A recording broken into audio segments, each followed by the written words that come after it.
Hello friends, আমি চলে এসেছি আমি কার্তিক আমার নতুন ইউটিউব চ্যানেল টু সাইড কিচেনে। আজকে একটা নতুন রেসিপি নিয়ে আজকে রেসিপি হচ্ছে মূলো ভাজা। সেটা বানাতে কী কী উপকরণ লাগে আসুন দেখে। তার আগে একটা কথা বলে দিই, আমার চ্যানেলে যেসব ভিডিও ছাড়া আছে আপনাদের যদি ভালো লেগে থাকে অবশ্যই লাইক কমেন্ট শেয়ার করবেন ও বেশি বেশি করে শেয়ার করবেন। আপনি যদি আমার চ্যানেল নতুন হয়ে থাকেন প্লিজ সাবস্ক্রাইব করে দেবেন, নিচে বেল নোটিফিকেশনটা অলে করে দেবেন যাতে আমার ভিডিও আপনাদের কাছে আগে পৌঁছে যায়। তাহলে চলুন মূলো ভাজা রেসিপিটা বানাতে কী কী উপকরণ লাগে আসুন দেখেন।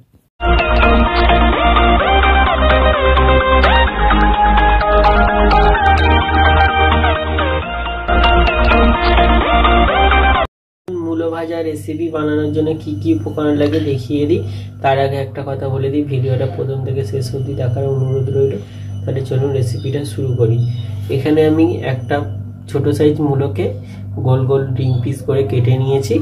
এখানে নিয়েছি দুটো শুকনো লঙ্কা, নুন, হলুদ, গোটা সর্ষে, সাদা তেল আর পরিমাণ মতো চিনি। তাহলে চলুন রেসিপিটা শুরু করি।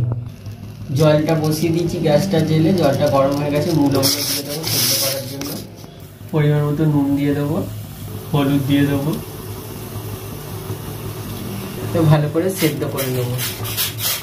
এটা আমার সেদ্ধ হয়ে গেছে, এটা নামিয়ে নেবো। জেলে কড়াটা বসিয়ে দিয়েছি, কড়াটা গরম হয়ে গেছে। কড়াই আমি তেল দিয়ে দেবো, গোটা সর্ষেটা দিয়ে দেবো, শুকনো লঙ্কাটা ছিঁড়ে দিয়ে দেবো, নুন হলুদ দিয়ে সেদ্ধ করা মূলোটা দিয়ে দেবো।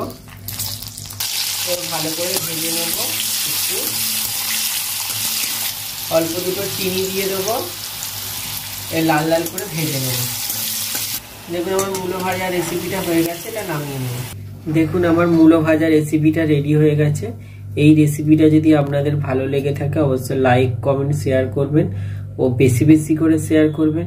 আর প্লিজ সাবস্ক্রাইব করে দেবেন, আমাদের পাশে থাকবেন। চলুন তাহলে দেখা হচ্ছে নেক্সট ভিডিওতে। এরকম নিত্য নতুন ভিডিও পাওয়ার জন্য আমাদের চ্যানেলটাকে অবশ্যই সাবস্ক্রাইব করবেন, আমাদের পাশে থাকবেন।